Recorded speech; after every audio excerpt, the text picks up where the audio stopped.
Colic নদীর পাশে এত একটি সুন্দর জায়গা রয়েছে, সেটা অনেকেই হয়তো জানো না। তো বন্ধুরা, আজকে আমি গিয়েছিলাম রায়গঞ্জের কুলিক ফরেস্টে এত মনোরম পরিবেশে একটু সময় কাটাতে।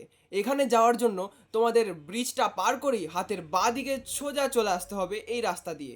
তারপর তোমরা একটু আগে গেলেই এত সুন্দর একটি গাছ দেখতে পাবে, আর যেখান থেকে সোজা এগোলেই তোমরা একটি সুন্দর ও মনোরম পরিবেশে পৌঁছে যাবে। দিনটা মেঘলা থাকার কারণে এইখানকার সৌন্দর্য আলাদাই রূপ ধারণ করেছিল। তাছাড়া এমন নদীর পাশে গাছতলায় বসে হাওয়া খেতে যে কি ভালো লাগে তার বলে বোঝানো যাবে না। আর তাছাড়া তোমাদের যদি আউটডোর ফটোশ্যুট করার ইচ্ছে থাকে, তাহলে তোমরা এখানে অবশ্যই আসতে পারো। প্রকৃতির মাঝখানে এত সুন্দর সিনারিতে ছবি তোলার জন্য এটা একটা পারফেক্ট জায়গা। তোমরাও যদি এই জায়গাটায় আসতে চাও, তাহলে ভিডিওটিতে লাইক দিয়ে নিজেদের বন্ধুদের সাথে শেয়ার করে প্ল্যান বানিয়ে নাও কবে ঘুরতে আসবে। আর ততক্ষণ অন্য ভিডিওতে দেখা হচ্ছে। বাই।